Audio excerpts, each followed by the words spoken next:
नमस्कार दोस्तों, success study Baloda YouTube channel में आपका स्वागत है। आज के इस वीडियो में हम लेकर आए हैं पीएम यशस्वी छात्रवृत्ति परीक्षा 2022 का हल प्रश्न पत्र। इस वीडियो के अंतर्गत हम साइंस यानी विज्ञान के प्रश्न कौन से आए थे उन पर हम चर्चा करेंगे। कई बच्चों के प्रश्न आ रहे थे कि सर इस परीक्षा में प्रश्न किस प्रकार के आएंगे, उनका लेवल कैसा होगा।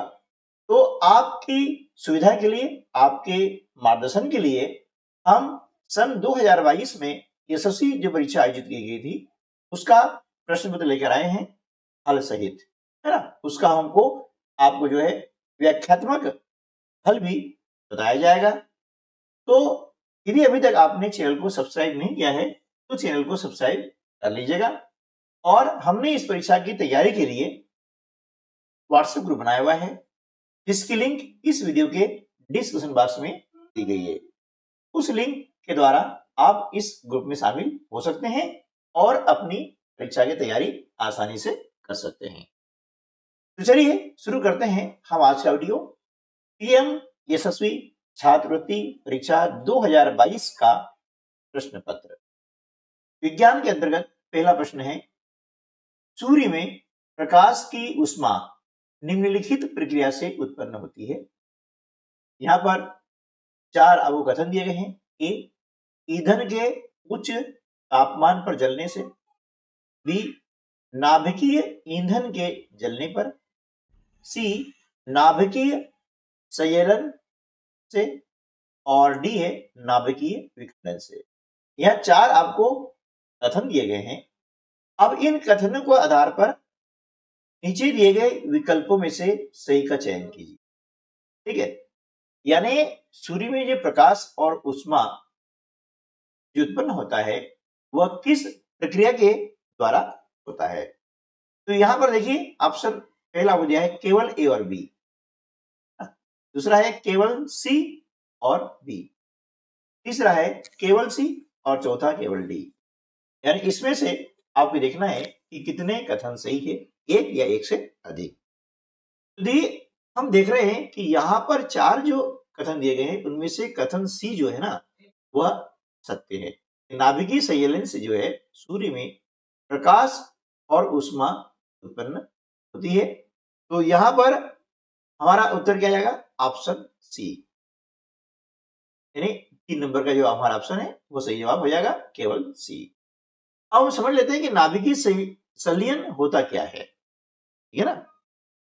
तो देखिए नाभिकीय जो संलयन होता है एक ऐसी प्रक्रिया है, प्रोसेस है जिसमें 2 या 2 से अधिक परमाणु, है ना, नाभिक में मिलकर एक या एक से अधिक विभिन्न परमाणु नाभिक बनाते हैं और बड़ी मात्रा में ऊर्जा को छोड़ते हैं।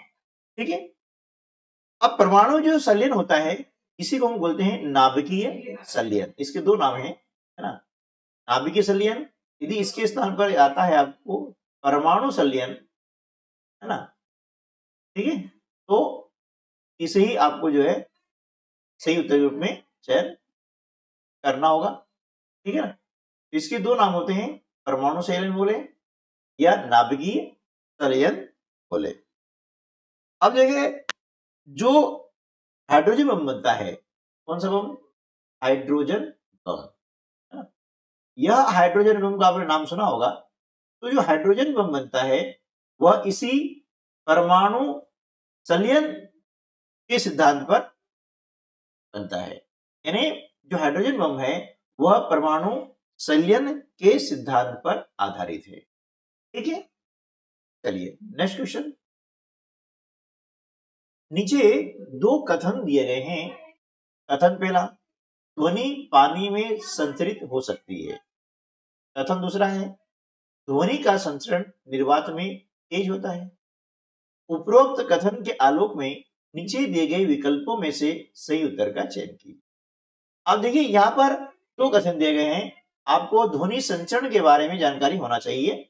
इसके लिए आप क्या करें कि जो एनसीईआरटी की बुक है कक्षा 8वीं की, है ना, एनसीईआरटी की जो बुक है क्लास 8 की, उसको आप पढ़ें और पढ़ करके क्या है समझे, क्योंकि ये जो प्रश्न है ये समझ पर आधारित है, ठीक है ना। और हमारी जो नवीन शिक्षा नीति है उसके अंतर्गत भी ये कहा गया है कि पढ़ाई समझ पर आधारित होना चाहिए, केवल रटना नहीं है। तो अब जो प्रश्न पत्र आते हैं या आएंगे, है ना, वे समझ पर आधारित आएंगे, ठीक है ना। तो यहां पर देखिए कि जो एनसीईआरटी साइंस की बुक है क्लास 8, है ना, इसको आप पढ़ लीजिएगा और पढ़ने के बाद नोट्स बना लीजिएगा, है ना, ठीक है।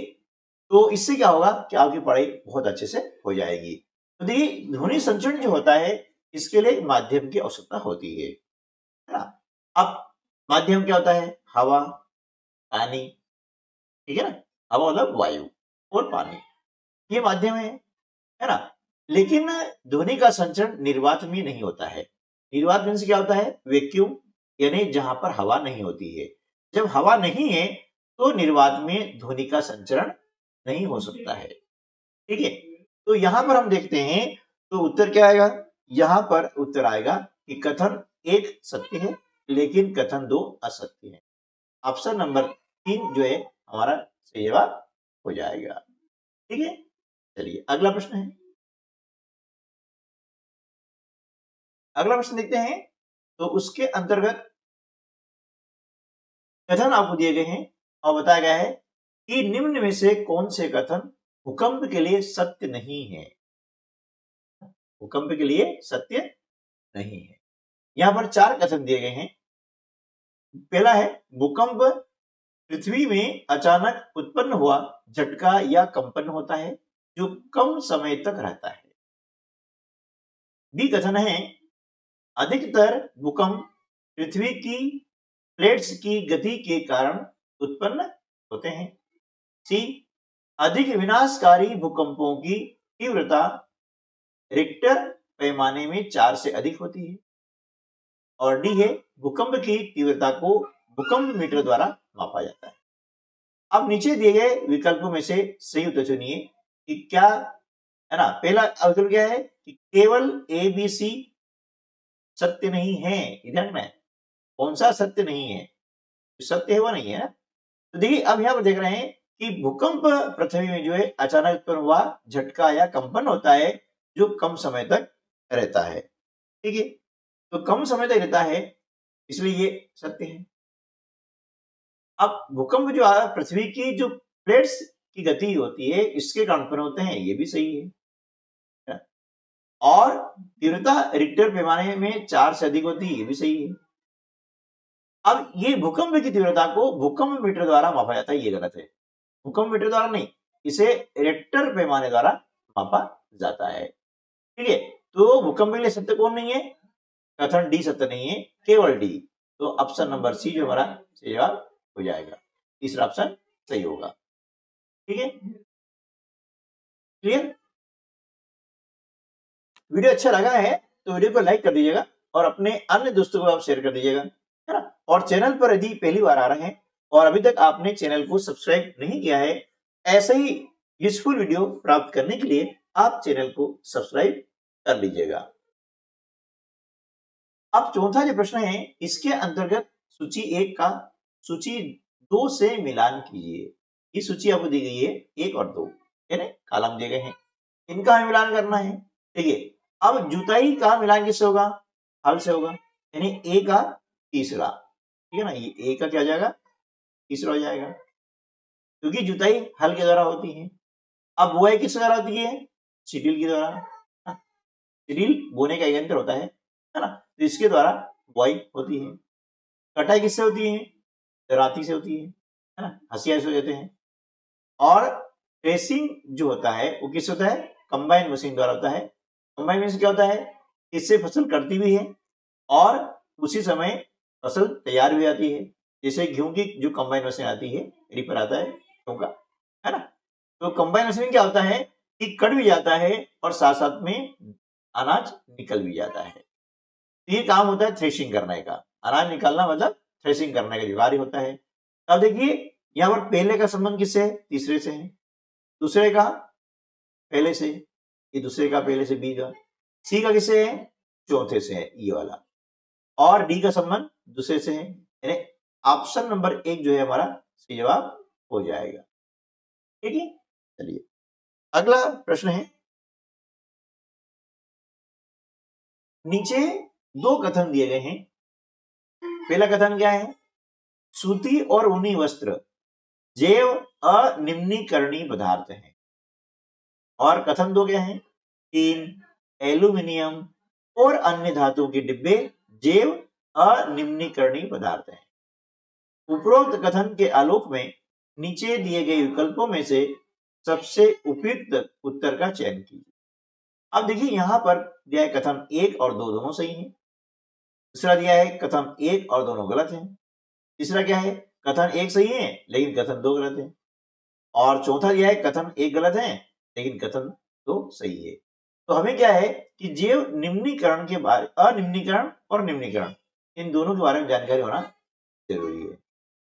ठीक है ना, ये जानना हमको जरूरी होता है। तो देखिए हम क्या देख रहे हैं यहां पर कि सूती और ऊनी वस्त्र, सूती और ऊनी वस्त्र जो है ये क्या है, यह जैव निम्नीकरणीय पदार्थ है। कौन से हैं, सूती वस्त्र होते हैं, ये जैव निम्नीकरणीय पदार्थ होते हैं। ठीक है, ये अनिम्नीकरण पदार्थ नहीं है, इसलिए क्या हो जाएगा, ये गलत हो जाएगा, क्योंकि सूती और ऊनी वस्त्र ये जो हमें प्राप्त होते हैं, ये किससे प्राप्त होते हैं, रेशों से प्राप्त होते हैं, है ना। और ये रेशे हमें कहां से मिलते हैं, जैसे ऊनी जीव से मिलते हैं, है ना, जो जैविक होते हैं, जीवित होते हैं, उनसे मिलते हैं। ठीक है, और इन्हें बार बार हमें प्राप्त किया जा सकता है, ये गलत हो गया। टीन, एल्यूमिनियम और अन्य धातु डिब्बे जैव अनिम्नीकरणीय पदार्थ हैं, बिल्कुल सही है ना, जैव अनिम्नीकरणीय पदार्थ हैं, जबकि सूती और ऊनी वस्त्र जैव निम्नीकरणीय पदार्थ हैं, क्योंकि यानी अ, इसलिए गलत हो गया। तो अब नीचे हमारा कथन क्या हो जाएगा कि पहला कथन सही है ना, ये सॉरी कथन 1 गलत है और कथन 2 सही है, ये गलत है पहला कथन, तो ऑप्शन नंबर 4 जो है हमारा जवाब हो जाएगा। ठीक है ना, तो सूती और ऊनी वस्त्र जो होते हैं वे जैव निम्नीकरणीय पदार्थ होते हैं, है ना, ये ध्यान रखना है, निम्नीकरणीय पदार्थ होते हैं। अगला प्रश्न है, सूची 1 का सूची 2 से मिलान कीजिए। अब यहां पर इधर आप देखते हैं कि ये वैज्ञानिकों के नाम दिए गए हैं और इधर उनके विज्ञान के कार्य या आविष्कारों के नाम दिए गए हैं। ठीक है ना, तो यहां पर देखिए क्या आएगा। अब लुई पास्चर, अब लुई जो पास्चर हैं उन्होंने क्या किया है, लुई पास्चर ने जो किण्वन होता है, क्या होता है, किण्वन जो प्रोसेस होता है, तो इसके बारे में उन्होंने बताया था। इसके अलावा इन्होंने जो पाश्चुरीकरण की क्रिया होती है, कौन सी क्रिया होती है, पाश्चुरीकरण, पाश्चुरीकरण की क्रिया होती है, वह भी लुई पाश्चर ने इसकी खोज की थी, उसके बारे में बताया है। तो किण्वन जो है, ये किण्वन को उन्होंने क्या किया था कि 1857 में सबसे पहले इसकी खोज की थी, इसके बारे में बताया गया था, किण्वन, है ना, फर्टिलाइजेशन जिसको कहते हैं। ठीक है, अब एडवर्ड जेनर ने जो है क्या किया था, चेचक की खोज की थी। एडवर्ड जेनर ने चेचक के टीके की खोज की थी। ठीक है ना, अब रॉबर्ट कोच ने क्या किया था, एंथ्रेक्स नामक जो बीमारी है ये भेड़ों में होती है, इसमें होती है एंथ्रेक्स नामक बीमारी, ये होती है भेड़ों में, तो इस बीमारी की खोज की थी, है ना, भेड़ों में जो बीमारी होती है एंथ्रेक्स नामक बीमारी खोज किसने की थी, रॉबर्ट कोच ने की थी। और जो अलेक्जेंडर फ्लेमिंग है, अलेक्जेंडर फ्लेमिंग, इन्होंने पेनिसिलिन की खोज की थी। किसकी खोज की थी? पेनिसिलिन की। तो इस प्रकार से देखते हैं कि संबंध कहां बन रहा है। ए का संबंध किससे है? 2 से है, ये वाला। बी का संबंध 4 से है, ये वाला, है ना, ठीक है, ये वाला आ गया। और सी का संबंध 1 से है और डी का संबंध 3 से है। तो ऑप्शन नंबर 3 जो है हमारा सही जवाब हो जाएगा। ठीक है, इस प्रकार से आप क्या करें, वैज्ञानिक और उनके जो आविष्कार हैं उसके बारे में भी अच्छे से तैयारी कर लें कि कौन सा टीका किसने बनाया, कब बनाया, वो भी हो सकता है ना, कि आप इसकी अच्छे से तैयारी कर लीजिएगा। प्रश्न अगला जो है वो ये है कि निम्नलिखित में से कौन से अधातु को पानी के अंदर रखा जाता है? ठीक है ना, ये प्रश्न नंबर 7 है। ये क्रम शायद मतलब कुछ गलत हो गया होगा। ठीक है, इसके बाद ये पहले जो प्रश्न आया था ये प्रश्न नंबर 6 था, राइट है, तो ये प्रश्न नंबर 7 आ जाएगा। और इसके अंतर्गत पूछा गया है कि कौन से अधातु, है ना, यानी नॉन मेटल, जो मेटल होता है तो धातु कहलाती है, और अधातु यानी नॉन मेटल, को अंडर वाटर यानी पानी के अंदर रखा जाता है। यहाँ पे आपको 4 ऑप्शन दिए गए हैं। सल्फर, इसे हिंदी में कहते हैं हम गंधक, आयोडीन, फास्फोरस और कार्बन। आप देखिए यहाँ पानी के अंदर रखने की बात है, तो इनमें से जो फास्फोरस होता है ना, इसे पानी के अंदर रखा जाता है। क्यों रखा जाता है? क्योंकि यह ज्वलनशील होता है ना, क्या होता है? ज्वलनशील होता है, और पानी के अंदर रखने से ये बाहरी वायु के संपर्क में नहीं आता है और जलता नहीं है ना। ये लाल फास्फोरस के रूप में भी पाया जाता है। और फास्फोरस आपने देखा होगा कि जो हमारी माचिस होती है, माचिस की डिबिया, है ना, यानी मेज बॉक्स, ठीक है, उसके दोनों तरफ क्या लगा रहता है? फास्फोरस लगा रहता है ना, ठीक है। तो फास्फोरस का उपयोग माचिस निर्माण में होता है, ठीक है। और फास्फोरस की जो परमाणु संख्या होती है, फास्फोरस की परमाणु संख्या वो कितनी होती है? तो फास्फोरस की जो परमाणु संख्या होती है वो होती है 15, ठीक है ना। और आयोडीन देखा होगा आपने कि आयोडीन हमारे जो नमक होता है इसमें आता है, और आयोडीन की कमी से घेंगा रोग होता है ना, जिसको ग्वाइटर भी कहते हैं, जो गले में होता है ना। ये भी आपको जानकारी होना चाहिए। ऐसे आप क्या करें कि एनसीईआरटी की जो बुक है क्लास 8th की, उसको पढ़ करके इसी चीजों की आप क्या करें, नोट्स बना लें, ठीक है ना। क्या करें, आप नोट्स बना लें जो कि आपको काम आएगा, ठीक है ना। तो उम्मीद है कि यह वीडियो आपको अच्छा लगा होगा। वीडियो अच्छा लगा है तो लाइक कर दीजिएगा, अपने अन्य दोस्तों को भी शेयर कर दीजिएगा, है ना। अच्छा, इस वीडियो के प्रश्न है ना, वह न केवल एसएससी परीक्षा बल्कि एनएमएस, सेस्ट्रा और इसी प्रकार की अन्य जितनी भी प्रतियोगी परीक्षाएं होती है, यानी कंपटीशन एग्जाम्स होती है ना, उन सबके लिए ये प्रश्न उपयोगी है। ठीक है, मिलते हैं अगले वीडियो में, तब तक के लिए नमस्कार, जय हिंद।